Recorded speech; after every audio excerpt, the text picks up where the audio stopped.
Hello. Our project for today is how to construct a pinch pot. We're going to take a little bit of a step beyond making a pinch pot, and we're going to add a coil to the rim to make it a little bit taller and give the pot a little bit more shape, as we might see in what would be a Native American pot. So let us first begin. I like to gather up, before I start making any kind of a project, I like to gather up the tools and the supplies that I'm going to need while I'm working, so that I'm not running around the studio and looking for something later on. For me, one of my tools, my reading glasses, I got to have that. I have here a couple of pieces of clay that I'm going to work with today. I have a little plaster mold, and this is sometimes referred to as a pokey. This can be used just as an aid to support the base as I work, so that I don't have to constantly handle the pot. I have a wood modeling tool, which I can use for shaping and smoothing and trimming and cleaning. I have a fettling knife. This is just a wood-handled knife. It's also known as a potter's knife. This is a very basic tool. It has multiple purposes when you're working with clay. And I have a small container of slip with a toothbrush. Slip is watered down clay, and slip is what we like to use when we're attaching one piece of clay to another. Depending upon the level of moisture in your clay, you could actually get away with just using water to attach two pieces of clay together. But it's nice to have something that is slip, because it's got clay particles in it, and it just adds a little bit more strength to that process. So let us begin. I'm going to start with one piece of clay.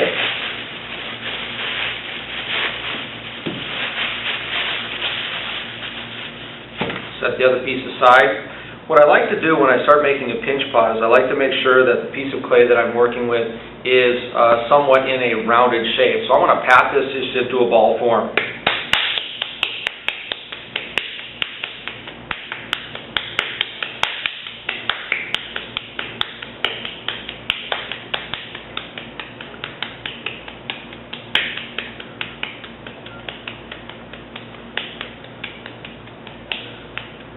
And you can see that that was done fairly quickly and easily. That took me about a minute or less to form that into a ball. So I have that. This particular piece of clay weighs about 1.5 pounds. It would be a little bit larger than a baseball, a little bit smaller than a softball. You can see it fits nicely in my hand. You can work with a wide variety of sizes of pieces of clay when you're making a pinch pot. This is just what I prepared. The methodology of preference for me is, now that I have this in a form of a ball, I'm going to hold this in my left hand, and I'm going to begin by sticking my right thumb into the clay. And I'm going to do so almost, in this case, I'm kind of burying my thumb, but I'm going to do so until I can actually feel the clay pressing against the palm of my hand. I don't want to feel my thumb. That means I've pressed too far. I've gone too deep. So when I can feel the clay pressing against the palm of my hand, that tells me that I can feel that resistance, and I've probably gone deep enough to create that opening in the ball of clay. My next step at this point is just to start pinching. Most of the pinching action is going to happen between the thumb on the inside and 2 to 3 fingers on the outside, just directly opposite of where your thumb is pressing. I gently turn the ball of clay. As I do this, I make small pinches.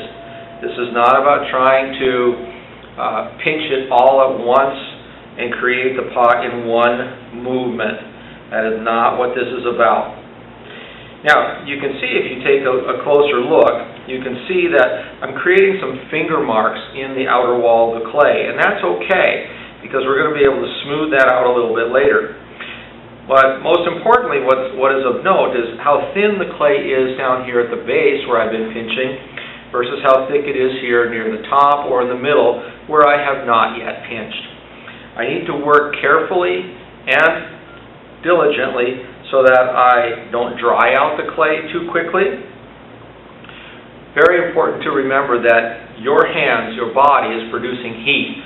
The longer you are contacting the clay, the more quickly the clay will dry out.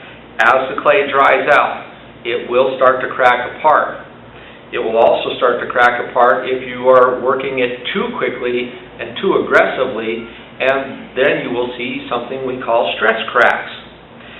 So you can see here that I've changed directions. It does not matter which way you turn the pot.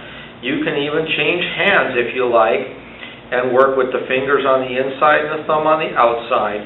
This is also an acceptable method of making a pinch pot. But you can see that I'm making very small and delicate pinches.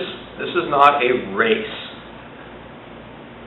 So you can see that this ball of clay, this pinch pot, is starting to take on some shape, and that's good. So I can see by working it slowly that it's taking on some shape that I'm liking. Now what I may also do is I could bring this into my plaster mold, my pokey, and I can set this in there, and that will start to serve as a base. And I could actually start to push this clay outward a little bit so it maybe fits that space a little bit. But in this case, for this particular pokey, that's going to take a little bit more, but I can still use it just to support my pot if I wanted to set it down. And I can also, if I set it in there, I can turn the pokey instead of handling the clay. This makes it only one hand on the clay instead of two, which means clay is going to retain a little bit moisture longer than it otherwise would. What is important to know with plaster is porous and it will absorb moisture naturally. So if I were to leave this clay sit here, this plaster is naturally going to absorb moisture. It's not like a vacuum. It's not going to suck moisture out of the clay. But the moisture that's here at the bottom is just naturally going to be absorbed by the plaster. So you do kind of have to keep that in mind when you're working with a support system like this. I'm going to go ahead and set that mold back aside. In this case, I'm going to set it off my workspace because I'm not going to use that at all.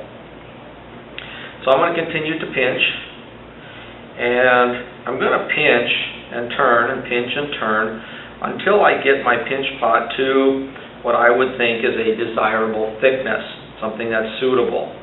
Well, what is suitable, you might ask? Well, I like to work at something that's going to be, the thickest I like to leave my pots are about 1/2 inch, and the thinnest I like to work with is about 3/8 of an inch. That's not very much difference, I know. 1/2 inch, just for perspective, is equal to about a fingernail's worth. So from the base of your fingernail to the top is about 1/2 inch, and I can see that I have about that much left in my pinch pot. Now, what I like to have within a pinch pot, this is just a nice form for a pinch pot. And this kind of sets me up for the next part of the process that we were going to talk about, is adding a coil to the top to make this pot taller and change the shape a little bit. You can see initially that as I pinched, I've kind of kept upward instead of going outward. I've kept it up and somewhat in. Had I been pinching and moving my hand away from my body, I would have opened this pinch pot a lot more, and this would become more like a bowl form. I wanted to keep this smaller in diameter so that I can add a coil on the top and bring that wall in and shape for a rim.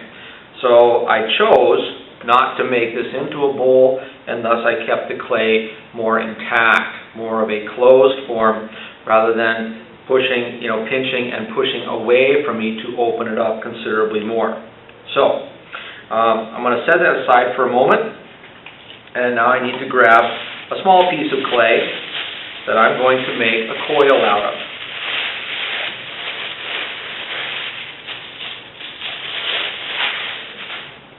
So here's where I'm going to use my fettling knife. So I have a piece of clay, and what I'm actually going to do is I'm going to slice this into quarters. Okay, works nicely with the fettling knife. And now you can see I have 4 quarters. So I could use those as I need them. I'm going to set 3 aside. To make a coil to add on to the top of this is quite easily done. I'm going to just start by pinching the clay a little bit. And I pinched it into something that is somewhat round. It looks a little crude, but it's round and it works effectively. Now that I have that, I want to roll this out a little bit to make it a little more uniform and a little bit longer so it fits the length. I need it a little bit longer so it goes all the way around the rim of that pot. When I roll coils, I like to do so standing, and I place a gentle amount of pressure on the clay, and I generally roll from fingertip to palm. And with my fingers fanned out, you can see that all of my hand has a small amount of contact with this coil that I'm rolling. It's very important not to get too aggressive with this and apply too much pressure. I can see now that I have a nice uniform coil, and I can also see on the ends here that the ends are a little uneven, particularly this end where the clay seems to have folded over. What that tells me is I have the risk of there being an air pocket there. So I will want to make sure that I cut off that end and get rid of that air pocket. An air pocket can cause an explosion during the firing process. So firstly, I want to make sure that my coil, before I start cutting anything, I want to make sure that my coil is long enough. And this, as I look at it, this is acceptable for what it is I'm going to do. Remember, I'm going to make this a little bit taller, but I'm going to start bringing my shape inward. So as I cut this, I like to cut on a bit of a diagonal, as it provides me a larger point of contact, more clay surface area for connecting. You can see there I actually got rid of that air pocket. And now if I do something similar over here for a cut, I can actually add that together. So I want to take a little bit of slip, put some slip on the end of that coil, and I'm going to take those two ends, put them together, and then I'm going to blend them. It's very important to blend that joint together so that it looks seamless. If you were to leave the seam, it would look a little contrary to what it is you're trying to do. But now that it looks seamless, this just looks like a donut. So now with that donut, now I'm ready to attach that to my pot. I'll make a measurement once again, and I can see that that still fits there. Now, I could just take and just ever so slightly, I want it a little bit longer, so I'm going to pinch. I'm going to go around this coil and just very gently pinch, and I can see that I've stretched that out a little bit, and that actually works for what it is I want to accomplish here. Now, we've also learned about a process called scoring. Okay? Scoring is a process where I can take this little tool with these 5 points on it. These are like 5 little sewing needles, and this little tool will score. It will rough up, if you will, the edge, the rim area, okay, of this particular pot, and it will prepare it for adding slip. Now, scoring is something that is done traditionally. Not all potters do it, but it's a good thing to practice. And then we take a little bit of slip on our toothbrush, and we add that. This is an old toothbrush, by the way. So this is something we just keep here in the studio. It works very effectively for adding slip. All right, set that back aside. All right, and now I'm ready to take my coil I've made and attach that securely. Now, you can see that just sits on there very nicely, and now I'm ready to attach it and pinch it into a better shape. What I'm beginning with is I'm holding my fingers again on the outside and my thumb on the inside, and I am smoothing that downward. I'm pressing that clay downward to seal that joint. I want to make sure, class, that this is sealed up and that I don't have any open spaces where I attached the coil to the rim of the pot. So I'm just working. You can see how I'm pinching and pushing that clay downward, and I'm just working to smooth that out and attach that securely. Now, I can also go around and press this down gently What I want to make sure as I'm doing this is that I'm not altering the shape of my pot that I've already made.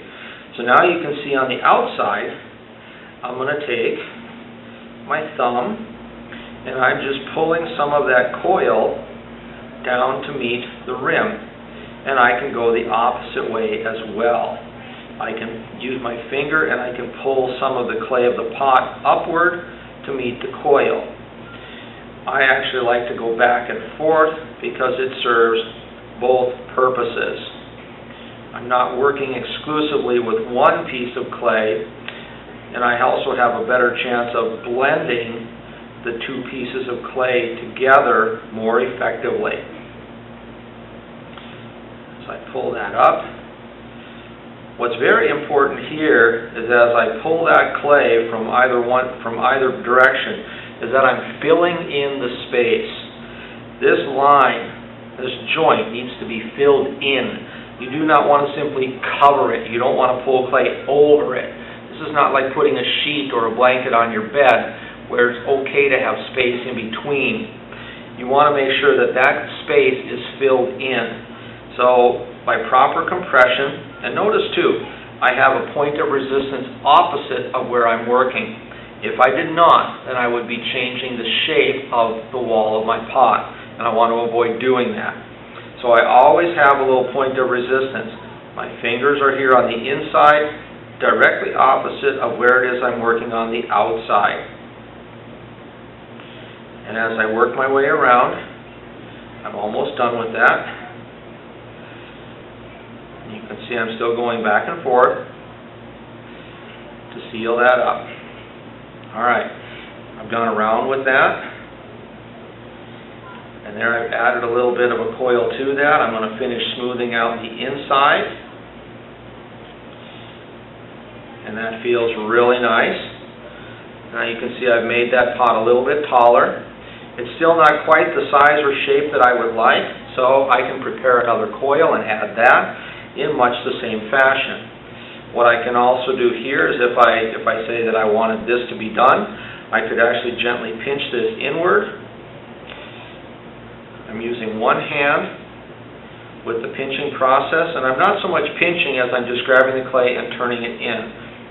Turning, turning, turning, turning, turning, turning, turning, turning, turning, turning, turning. And you can see by that little process that the rim, the opening, got a little bit smaller in diameter. And that's the direction that I wanted to go with this. Now, I'm going to make one more of those coils because I want to make it a little bit taller.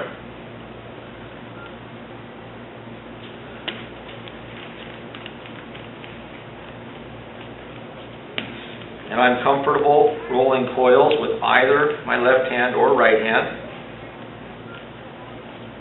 Doesn't matter. Kind of measure that up. That fits pretty nicely. Remember to cut the ends off so you get rid of the air pockets. Alright, and you want to cut in similar fashion so that your seam, your ends match up. Put a little bit of slip on there.